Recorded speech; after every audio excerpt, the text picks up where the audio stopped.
Si vous êtes à l'étranger, nous sommes à Kinshasa. Bienvenue à tous et merci de nous regarder. Merci de regarder votre émission avec Floride, avec cette première participation d'un nouvel invité, Dadi Chiswaka, président national d'une plateforme, Pro-Tshisekedi, Horizon 2023. Avec lui, nous allons faire le point, un regard critique sur la tenue des élections en République démocratique du Congo. Nous allons également faire le point sur les perspectives de gouvernance avec le nouveau mandat du président de la République, Félix Tshisekedi. Notre invité, bienvenue et merci d'avoir accepté notre invitation. Merci beaucoup, Monsieur Floride. C'est un plaisir de vous retrouver dans ce nouveau cadre médiatique dont vous êtes, si je ne m'abuse, le promoteur. Et donc, j'en profite pour vous adresser mes félicitations. Merci. Pour ces pas franchis. Voilà. Alors, première question.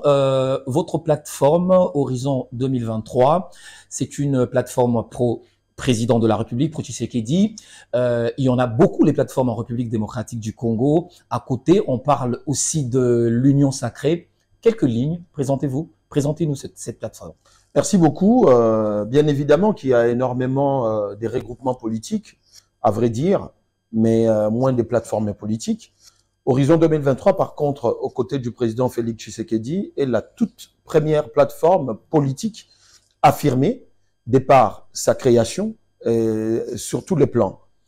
Tenez, les 30 décembre 2021, nous sommes à Kinshasa, à l'hôtel Africana Palace. Horizon 2023 voit officiellement les jours à travers la cérémonie de lancement officiel de cette méga structure qui est Horizon 2023. Et il vous souviendrait que les 30 décembre 2021, l'Union sacrée n'existait pas. Donc aucune autre, s'il vous plaît, vous précédez l'Union sacrée. Aucune autre plateforme oui. à cette date-là n'existait pas de façon officielle.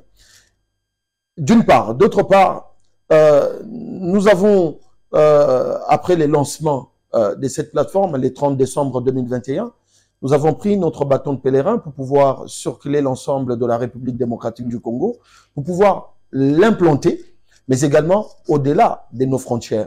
Parce que nous savions que les élections allaient bien arriver et que l'objectif primordial d'Horizon 2023 devrait absolument être atteint. Notre objectif primordial était simplement de pouvoir faire en sorte que non seulement que le président Tshisekedi devrait être réélu, mais il fallait qu'il le soit avec une légitimité renforcée. Parce que vous vous rappelez qu'en 2018... Le seul objectif, c'était ça, la réélection. J'ai dit primordial. Primordial. Voilà. Donc, parce qu'en 2018, il est élu avec 38%.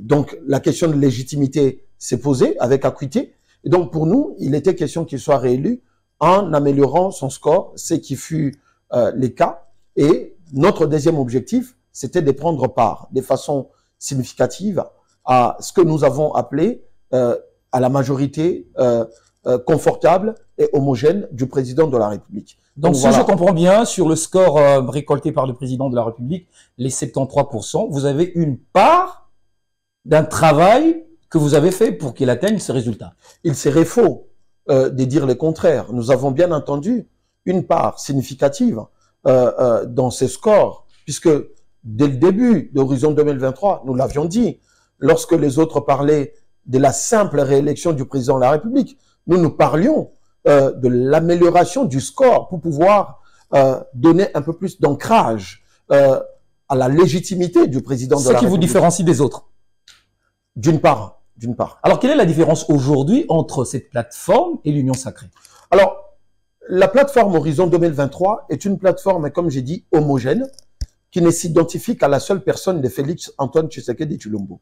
L'Union sacrée, c'est une association de politiciens qui ont connu ce qu'on a appelé l'Institut Makanda Kabobi sous le maréchal Mobutu, qui ont connu ce qu'on a appelé les manifestes de l'Ancelé sous le maréchal Mobutu, qui ont connu ce qu'on a appelé Sun City avec Mzee Laurent Désiré Kabila, qui ont connu ce qu'on a appelé AMP avec Joseph Kabila, qui ont connu ce qu'on a appelé MP avec Joseph Kabila, qui ont connu ce qu'on a appelé le dialogue de la Senko avec Joseph Kabila, qui ont connu ce qu'on a appelé le FCC avec Joseph Kabila et qui aujourd'hui sont dans l'Union sacrée. C'est ça la différence, Monsieur Floride. Alors, si vous faites toute cette différence-là, ça veut dire que pour vous, ce sont des opportunistes. Écoutez, je ne vous le fais pas dire. Il n'y a qu'à voir entre tous ces cheminements que je viens de mettre à votre disposition à aujourd'hui, et c'est poser la question, quels sont les résultats? Aucun résultat à votre avis? Ben, écoute, ce n'est pas moi qui le dis. Il faut sortir de ces plateaux avec un micro-baladeur. Alors, qu'est-ce que, à votre avis, la population dit au sujet de cette plateforme, au sujet de ce regroupement qu'est l'Union Sacrée? Ben, écoutez, vous savez, on dit, il y a un principe qui dit, un peuple n'a que des dirigeants qu'il mérite. Donc, cette population a une part des responsabilités. Maintenant, il nous appartient à nous, l'élite congolaise actuelle, de ne pas baisser les bras et de se dire que la liberté, elle ne peut s'obtenir qu'après une lutte. Et donc, nous avons une lutte devant nous, une lutte générationnelle, une lutte idéologique, une lutte d'intérêt général. C'est ça la lutte que nous avons aujourd'hui. Aujourd'hui, il n'est pas question de caresser les gens dans les sens de poil parce qu'ils ont besoin d'entendre certaines choses. Aujourd'hui, il est question plutôt de se regarder droit dans les yeux en tant que Congolais, c'est dire 63 ans après, où sommes-nous avec la République démocratique du Congo et tous ceux qui viennent de Makanda Kabobi à l'Union Sacrée, pour quels résultats? Monsieur Dadi Chiswaka, président national de Horizon 2023. 2023, ouais. Pourquoi soutenez-vous le président de la République, Félix Tshisekedi? Pourquoi vous le soutenez? Nous avons opté de soutenir Félix Tshisekedi parce que simplement, les trois principes qui fondent l'action politique d'Horizon 2023 ont été rencontrés par les trois principes que Félix Tshisekedi, en arrivant au pouvoir, avait proposés au peuple congolais. Lesquels? L'instauration de l'état des droits, l'instauration de la transparence dans la gestion de la chose publique et l'instauration de la démocratie entendue comme un droit inhérent à la nature humaine. Et donc, ces trois principes rencontraient nos trois principes également qui, au fait, sous-tendent l'action politique d'Horizon 2023 qui sont la rupture, l'engagement et les résultats. Nous avons estimé que un État comme le nôtre ne peut pas aller de l'avant s'il n'y a pas d'état de droit, s'il n'y a pas de la transparence dans la manière de gérer la chose publique et, au final, s'il n'y a pas cette sorte d'épanouissement qui devrait être garanti au peuple à travers justement ce qu'on appelle la démocratie. Voilà les raisons principales, ou la raison principale, si vous voulez, qui nous a amené à soutenir Félix Tshisekedi. Alors, à plusieurs reprises, on a entendu le président de la République se plaindre de notre appareil judiciaire. Et lorsque vous parlez de l'état de droit, est-ce que vous estimez que le président a fait réellement des efforts pour que la RDC soit effectivement un pays d'état de droit aujourd'hui? Je me pose la question de savoir si les efforts des présidents vaudraient quoi s'il n'y a pas ce qu'on appelle l'implication de tous et des praticiens du droit en République démocratique du Congo. Je crois que lui-même, par plusieurs fois, s'est plaint du fait que la mayonnaise, de ces points de vue-là, traîne à prendre. Je crois qu'il y a nécessité qu'il y ait un choc. Il faut un choc. Ça vous contredit? Ça ne me contredit pas. Ça vous contredit? Non, ça ne me contredit pas. Parce que, d'une part, il y a une différence entre l'idée qu'apporte le président de la République d'instaurer l'état des droits dans notre pays et l'appropriation de cette idée par les Congolais. Parce que Félix Tshisekedi ne les propose pas lui. Autrement, il serait chez lui à la maison, avec sa famille, mais il les propose pour nous. Monsieur Floride, le maréchal Mobutu est passé, Joseph Kasavubu est passé, Joseph Kabila est passé, Laurent Désiré Kabila est passé, Félix Tshisekedi passera, mais si nous n'arrivons pas, en tant que peuple, de percevoir les bonnes idées que ces personnalités peuvent proposer pour le bien de la République, vous allez continuer à dire que je me contredis. Je ne me contredis pas. Félix Tshisekedi a proposé. Il nous appartient à nous de nous approprier. Parce que cet état des droits nous manque depuis bien un certain nombre de décennies. Alors, un regard critique un peu sur ce qu'a été les 5 premières années, à votre avis, du président de la République. Est-ce que ça a été un mandat satisfaisant ou il y a eu effectivement de problèmes à faire? Ça n'a pas été un mandat satisfaisant. Mon frère Floride, je vais vous dire pourquoi. Allez-y. Parce que ça ne vous causera aucun problème. Parce que 5 ans de mandat égale exactement à 60 mois. Le président de la République arrive au pouvoir dans un contexte assez inédit. C'est-à-dire, il est président de la République, il n'a pas de majorité au Parlement. Il doit pouvoir composer avec Joseph Kabila, qui lui avait la majorité au Parlement. Sauf que cette majorité n'était pas teintée de bonne foi pour pouvoir sceller cette collaboration en faveur du plus grand nombre, c'est-à-dire en faveur des Congolais. Ce qui fait que, rien que pour avoir les gouvernements Idung Kamba, le président de la République a passé 13 mois de négociations pour avoir les gouvernements.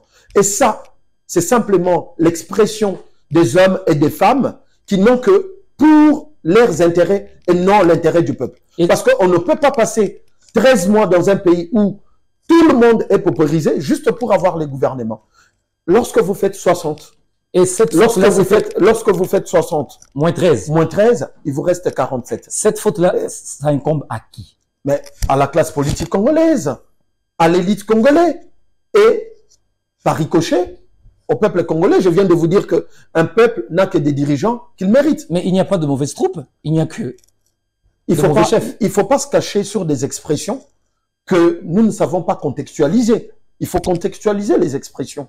Ici, il est question plutôt de réveiller et d'éveiller non seulement la population congolaise, le peuple congolais, mais surtout ceux qui prétendent diriger ce pays. Donc, si je comprends bien, la pesanteur qui a porté un coup au premier mandat du président de la République, Félix Tshisekedi, c'était ses anciens sociétaires, collègues du FCC. Il n'y a pas que ça comme pesanteur. Il y a eu ça.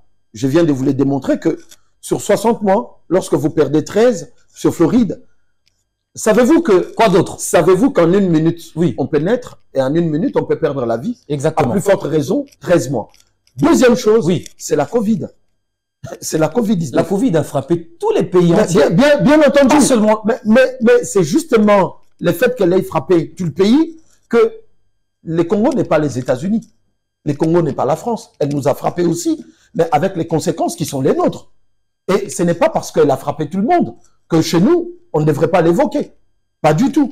Donc, lorsque vous suivez la CAN, il y a des équipes nationales qui se sont plaints des matchs de 14 heures parce que les joueurs ont du mal à pouvoir s'adapter au climat. Sous le soleil. Donc, sous le soleil. Donc, oui, ça veut dire ce que ça veut dire. Donc, il y a la Covid. La Covid, elle nous a pris à tout casser 24 mois. Lorsque vous faites 24 plus 13, ça fait 37. Lorsque vous faites 60 moins 37, il vous reste quoi? 23 mois.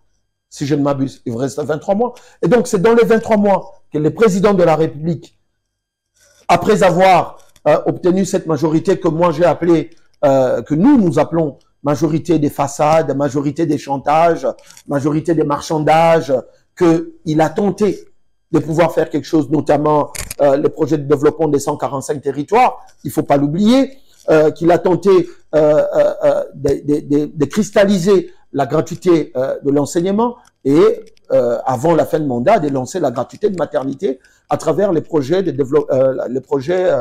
de la couverture maladie universelle. Alors maintenant que le président de la République pourrait avoir ou va avoir sans doute une majorité à son profit, nous sommes bien partis pour un mandat fructueux?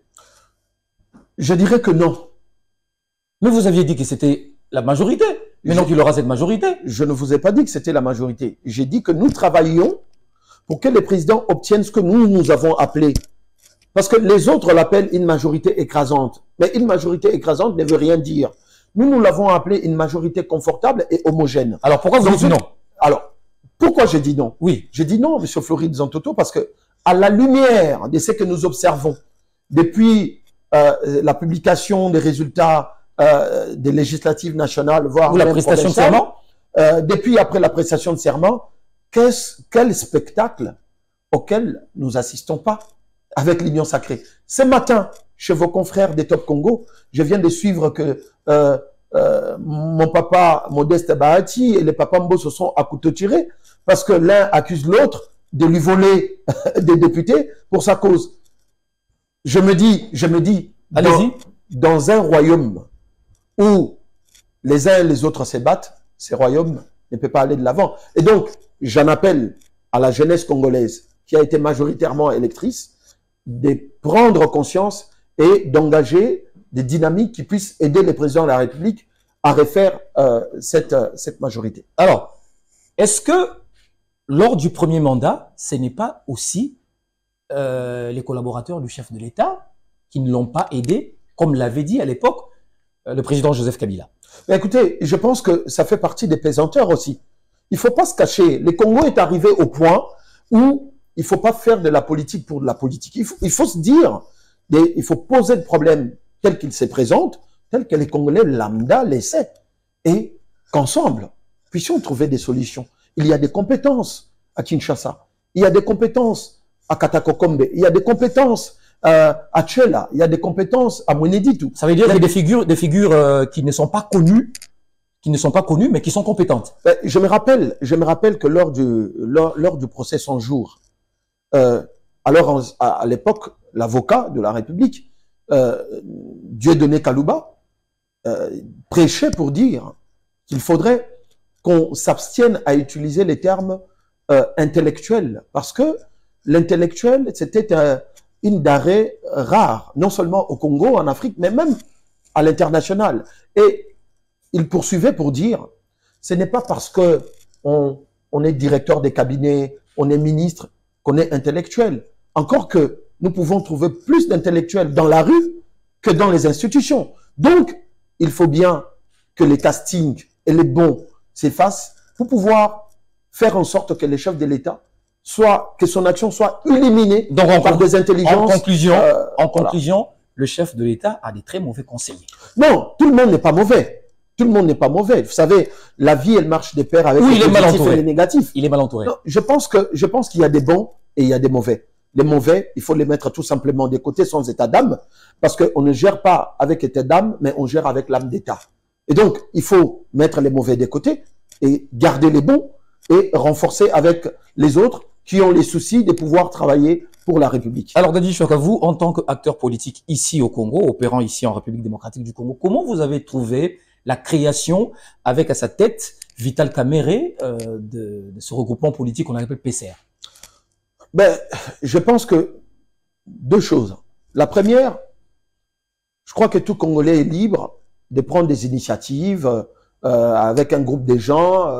De ces points de vue-là... N'ayez pas peur de répondre. J'arrive. Je vous ai dit que je suis là, pas pour caresser, au fait. Allez-y. Je suis là pour dire la vérité. Dites la vérité. Parce que le moment de vérité est arrivé. Donc, d'une part, c'est un droit pour tout Congolais, ou un groupe de Congolais... Ça, c'est en tant que droit. De s'organiser. Ça, c'est un droit. Oui. Mais maintenant, dans les cadres de ce que vous avez appelé l'union sacrée qui pouvait accompagner le chef de l'État, je voudrais revenir ici pour dire, voici les pesanteurs qui empêcheront le président de la République de pouvoir, du haut de ses deuxièmes mandats, de rencontrer réellement les desiderata du peuple congolais. Cette pesanteur, c'est qui? C'est Vital Kamerhe? Non, c'est ce type d'organisation. Ok. Qui se font dans ce qui est censé être un groupe homogène, un groupe confortable, au service du président de la République qui est garant du bon fonctionnement des institutions de la République. Ceci n'est qu'un désordre qui présage un mauvais décollage. Mais il a dit que c'est pour aider le président de la République autrement. Mais, Monsieur Floride, un journaliste de votre média ne peut pas sortir de votre média, aller ailleurs, dire qu'il veut vous aider. Je crois que la meilleure manière de vous aider, c'est d'être ici, prendre la caméra, être au régie, être un bon réalisateur, en étant chez Z Télévision, pas ailleurs. Et donc, qu'est-ce qu'on peut faire de mieux pour aider le président de la République dans PCR qu'on ne peut pas faire dans l'Union sacrée? Alors que ceci nous a été présenté comme une idée homogène au Pullman Grand Hôtel, avec un lancement grandiose, suivi d'une grande manifestation au stade des Martyrs. Alors, au regard des enjeux politiques actuels, est-ce qu'il sera difficile, est-ce que le président de la République peut se défaire de ces gens-là, comme Vital Kamerhe, Bahati Lukwebo, Mbosso? C'est facile, le président, de se défaire d'eux? Je ne suis pas dans les secrets des dieux. Je ne suis pas à la place du président de la République. Ici, je réfléchis comme président d'un regroupement. Allez-y. Et je réfléchis comme Congolais. Oui. Et je constate que malheureusement, depuis la nuit des temps, que nous avons les mêmes acteurs, plus ou moins, les résultats, il n'est pas là. Dans les jargons footballistiques. Avec les mêmes acteurs. Dans les jargons footballistiques, oui. On dit, on n'échange pas l'équipe qui gagne. Mais celle qui perd, on la change. Autrement dit, il faut changer Vital. Autrement dit, il faut changer Bahati. Non. Autrement dit, il faut, avec courage, lancer les processus du renouvellement de la classe politique qui devra avoir comme conséquence l'instauration d'un nouvel ordre politique. Mais justement, l'objectif également d'Horizon 2023. Alors, changer la classe politique signifie des nouveaux acteurs. Mais bien entendu. Ça veut dire que, mettons Vital Kamerhe de côté. Je suis pas là pour citer les noms des gens. Pourquoi vous avez peur? Non, je parle. Nous ne pouvons pas faire de la politique sans citer leur nom. La classe politique. Oui. La classe politique congolaise ne se résume pas en Vital Kamerhe. C'est de lui donner trop d'importance. Vous voyez, la classe politique, c'est la classe politique congolaise qu'il faut impérativement changer. Je dis bien impérativement. Si nous voulons que le Congo décolle, il faut bien regarder les systèmes politiques dans notre pays. Et le système politique, il est incarné par des individus. Ces individus, je viens de vous dire d'où ils partent. Pour la plupart, ils partent de Makanda Kabobi jusqu'aujourd'hui. Et donc, par conséquent, c'est pas moi qui le dis. Alors, moi, j'ai été candidat. Oui. J'étais sur terrain. On va en parler. Voilà. Regardons les choses en face. Le PCR aligne des centaines, plus d'une centaine de députés. Comment, lorsque le président veut former, par exemple, le gouvernement et un chef du gouvernement, il faut tenir compte de leur poids politique. Ça va être compliqué. On a besoin de vous faire de vous, par exemple, un premier ministre ou un ministre, mais vous ne représentez rien. Eux représentent quelque chose, on les prend. Donc, on va tourner comme ça. Hier, ils ont représenté quelque chose. Quels étaient les résultats? Avant-hier, ils ont représenté quelque chose. Quels étaient les résultats? Avant-hier, ils ont représenté. Ils se sont toujours organisés pour représenter quelque chose. Et le mal profond que nous décrions aujourd'hui en République démocratique du Congo s'appelle, ce que moi j'appelle des idées sataniques, qu'on appelle des poids politiques. Mais c'est pas possible. Mais c'est comme ça. La politique est faite de ça. Regardez. Non. En fait, il y a des Congolais, oui, qui ont pris leur intelligence et l'ont mis au service du mal. L'ont mis au service des intérêts égoïstes, personnels, partisans. Et ça, c'est le mal du Congo. Ça tue le Congo. Regardez le gouvernement Attal en France. Le gouvernement Attal, il a été chercher Rachida Dati. Rachida Dati, elle n'est pas du parti En Marche. Rachida Dati, elle n'est même pas de gauche, où Emmanuel Macron est plus ou moins assez proche. Pas de poids politique. Les socialistes. Pas de poids politique. Pas de poids politique. C'est un gouvernement qui se fait sur les bases des considérations républicaines et des compétences. Et, je vais dire, des situations qui se posent en ce moment, on cherche des hommes et des femmes. Si le président Félix Tshisekedi ose le faire, demain, certains vont prendre les armes. Ben, écoutez, en République démocratique du Congo, nous avons un seul président de la République, oui, qui, au regard de la Constitution de la République, est le garant du bon fonctionnement des institutions, et c'est lui qui nomme, qui révoque. Et par conséquent, moi, et tous les Congolais, vous le savez, vous êtes journaliste, pas n'importe quel journaliste. Au Congo, aujourd'hui, M. Florine Nzatoto n'est pas à présenter. Vous savez que c'est ça, les vœux des Congolais. Les renouvellements de la classe politique. Dans un esprit de la rupture, de l'engagement et du résultat. Attendez. Voilà. Lors de la campagne électorale, on a vu Vital Kamerhe, on a vu Bahati, on a vu Jean-Pierre Bemba, on a vu Mbosso. Est-ce qu'on vous a également vu? Vous? Bien entendu. Où? Bien entendu. Ces gens-là, ils ont battu campagne pour le président de la République et on doit les récompenser. Mais, Monsieur Floride. C'est pas ça? Monsieur Floride. Oui. Avec un peu de moyens, oui, vous êtes capable de bâtir un média comme France 24. Les savez? Vous les savez au moins. Avec un peu de moyens, vous êtes capable de bâtir un média comme TV5. Ça veut dire qu'avec un peu de moyens, nous sommes capables, nous, de faire 10 fois mieux que ce qu'ils font. Parce que ce qu'ils font, ils les font par les moyens. Les moyens qu'ils ont obtenus où? Les moyens de l'État. Il ne faut pas se le cacher, papa. L'air n'est plus à se cacher des choses. Les mêmes moyens, vous les donnez à Dadi, je fais 10 fois mieux.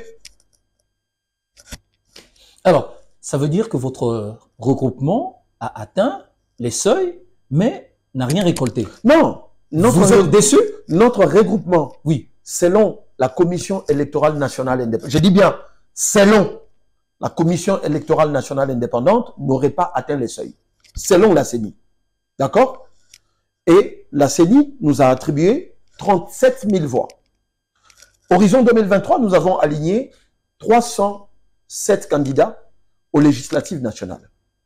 Les seuils qui étaient des 180 000 voix à peu près, au plan national, lorsque nous les divisons fois 307, ça fait exactement 600 voix par candidat. Donc, ce que la CENI nous dit, c'est que nous avons été incapables tous, et chacun, d'atteindre minimum 600 voix. Or, nous n'avons pas fait du bruit depuis la proclamation de ces résultats. Mais vous le contestez. S'il vous plaît. Oui. Mais nous nous sommes mis à travailler avec les éléments à notre disposition à travers la République. Les éléments vérifiables. Vérifiables. Maintenant, disons les preuves. Au jour d'aujourd'hui, oui, nous sommes arrivés à compiler minimum 12 provinces avec les éléments à notre possession. Monsieur Floride, tenez-vous bien. Nous sommes arrivés à plus de 102 000 voix. À plus de 12 provinces. 102 000. 102 000 voix. Les éléments sont là. Mais qu'est-ce qui s'est passé maintenant? Il faut poser la question à Denis Kadima.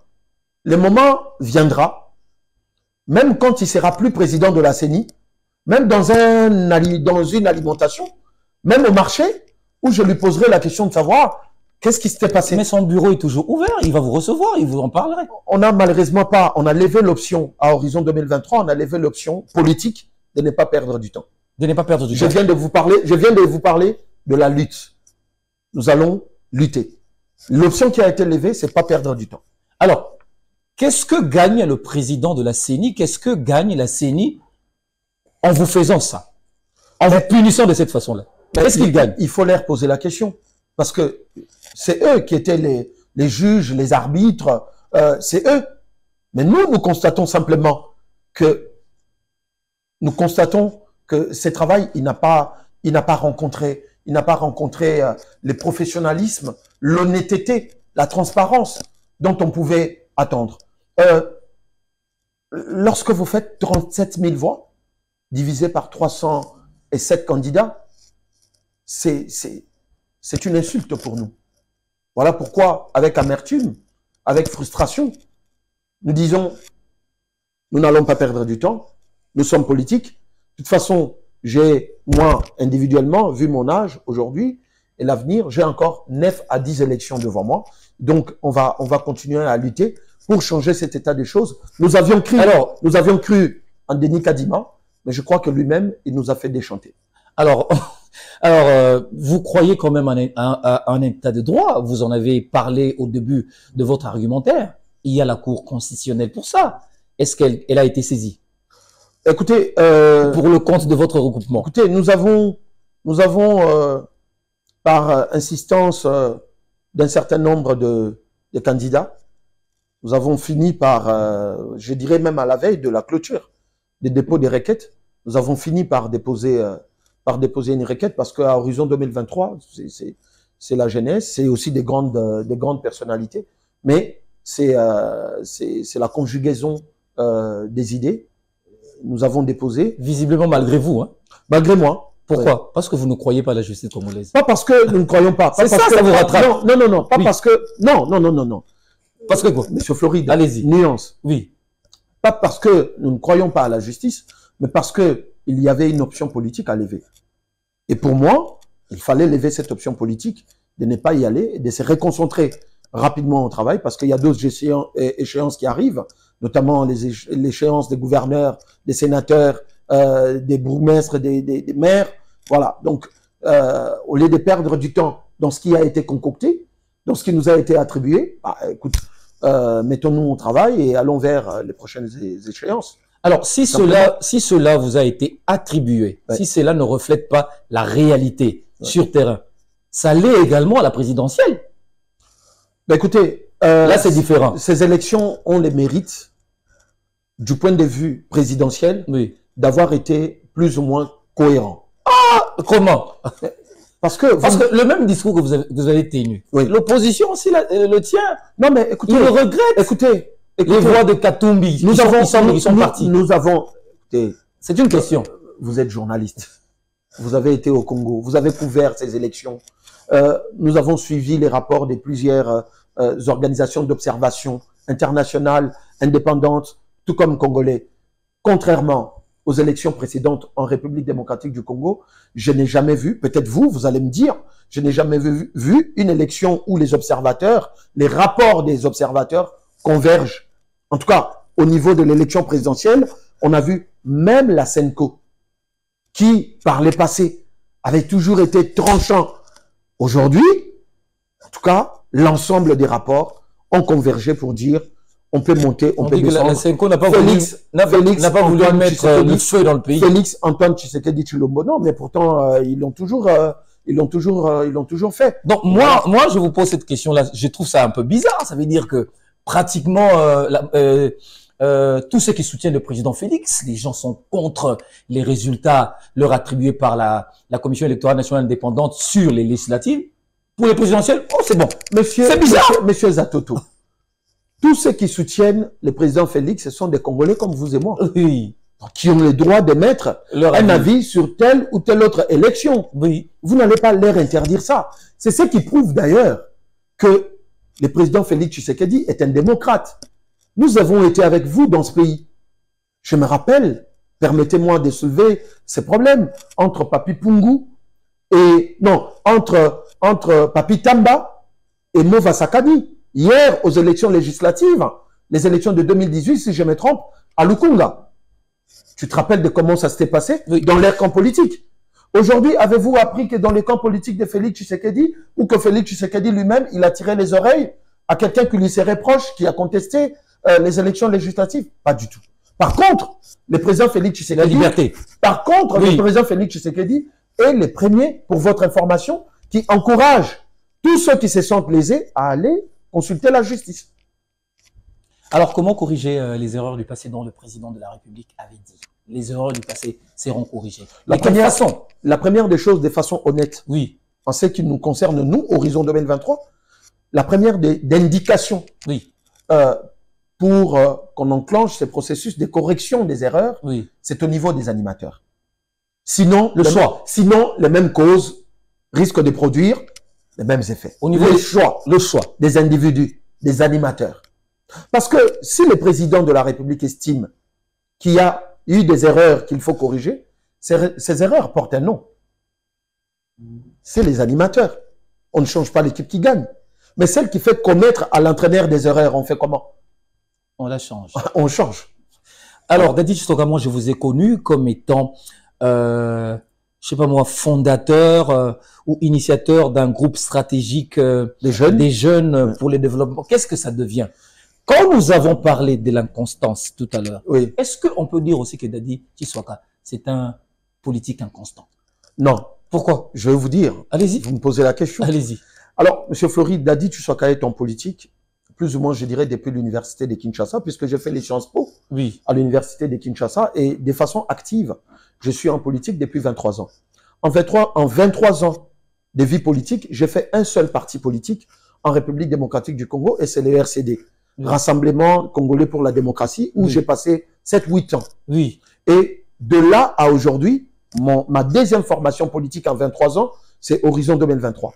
Le groupe stratégique des jeunes pour le développement que vous évoquez, c'était pas un parti politique, c'était plutôt une association qui est devenue aujourd'hui membre de la plateforme Horizon 2023, parce qu'Horizon 2023, en tant que plateforme... Comment ça? Ça veut dire que les membres de ce groupe-là, ils se sont déversés dans Horizon 2023. Non, c'est la structure. Oui. Il faut pas confondre la personne morale aux personnes physiques. Changement de dénomination, ça veut dire? Non. Horizon 2023 est une plateforme politique. Oui. Qui sont les membres d'Horizon 2023? C'est les partis politiques, c'est les regroupements politiques, c'est les associations et les personnalités indépendantes. Et donc, les groupes stratégiques des jeunes pour le développement, c'était une association, une ASBL, si vous voulez. Et donc, lorsque les présidents, comme vous avez dit, l'initiateur de cette ASBL devient président d'un regroupement politique, certains fondateurs ou la majorité avec moi estiment de faire adhérer la structure à Horizon 2023. La structure s'adhère à Horizon 2023. Bien entendu. Mais vous, à titre personnel, vous n'avez jamais soutenu le président Kabila? Bien sûr que je l'ai soutenu. Vous avez été avec lui? Bien sûr, bien sûr. Mais je peux pas nier ça. Pourquoi vous l'avez quitté? Comment? Pourquoi vous l'avez quitté? Non, écoutez, Monsieur Floride, je viens de vous parler ici. C'est difficile, hein? Non, je vais vous répondre. Allez-y. Je vais vous répondre. Je dis que je suis venu ici pour répondre. Allez-y. Je viens de vous donner l'exemple de la France avec Rachida Dati, avec ainsi de suite. Il n'y a pas de rapport. J'arrive. Au-delà de tout, oui, avant d'arriver même à moi, comment est-ce que Joseph Kabila et Félix Tshisekedi s'asseyaient sur la même table, prenaient des coupes de champagne? Vous avez vu ça ou pas? Est-ce que devions-nous les condamner pour dire, mais le président Félix, hier, vous étiez opposant à Kabila, vous l'avez fait ceci. Kabila, hier, vous avez rétrogradé Etienne Tshisekedi, pourquoi? Mais Kabila ne soutient pas Félix? Non. Il le soutient? Non. Vous n'avez pas vu une photo d'ensemble. Vous n'avez pas vu le président Joseph Kabila aller à la résidence à Loya de Félix Tshisekedi? Oui. Vous n'avez pas vu le président Tshisekedi aller rendre visite au président Kabila autour d'une table en train de prendre un verre en toute fraternité? Ça s'appelle esprit républicain. Ok. Parce que au-dessus de nous, il y a la République. J'ai soutenu le président Kabila dans un élan républicain, sans être, je viens de le dire, sans être du PPRD ou d'un quelconque parti politique. Vous n'étiez pas kabiliste? J'ai soutenu le président Kabila. Je ne sais pas après quelle est la définition que vous mettez dans être kabiliste ou pas. Mais est-ce que vous n'avez jamais été kabiliste? Sinon, aujourd'hui, vous direz que voilà, tu deviens tshisekidiste. Demain, si c'est Zantoto qui devient président, on ne peut pas les soutenir parce qu'on va devenir qui? Zantoto ou... Je ne sais pas. Donc, non. Dadi est constant. La constance est dans l'idéal. La constance est dans l'idéal. Ah, la constance est dans l'idéal. C'est dans l'idéal. L'idéal, ici, c'est quoi? C'est l'essor de la République démocratique du Congo. Ce pourquoi nous sommes en train de nous battre aujourd'hui. L'idéal, ce n'est pas... c'est maintenir à tout le prix pour ses intérêts. Comme les fonds, c'est dont nous décrions aujourd'hui. C'est juste ça. Et donc, Dadi Chiswaka est un acteur politique congolais constant dans son esprit, dans son intellect, dans sa manière de faire et dans ses objectifs. Et Horizon 2023 est résolument engagé dans un élan républicain à se battre pour que ces valeurs qui sous-tendent son action politique deviennent des valeurs partagées par tous les Congolais. Parce que nous estimons que pour ces pays se relèvent, il faut un pouvoir rigide, il faut un pouvoir fort en se basant sur la rupture avec tout ce qui ronge le développement de notre pays. Il faut un engagement, l'engagement à y remédier, à ne pas y retourner, mais il faut surtout avoir demain des hommes et des femmes qui ne vont diriger les institutions de la République que sur base de l'obligation des résultats. Merci beaucoup. Fin de citation. Dadi Chiswaka, merci d'avoir répondu à notre invitation et répondre à nos questions. Je rappelle que vous êtes président national de la plateforme Horizon 2023. Avec vous, nous avons fait le point sur l'actualité politique en RDC. Merci d'avoir été de notre train. C'est nous. Merci beaucoup. Cette émission est terminée. Merci à vous aussi de l'avoir suivi. Portez-vous bien. À très bientôt. Avec le même plaisir.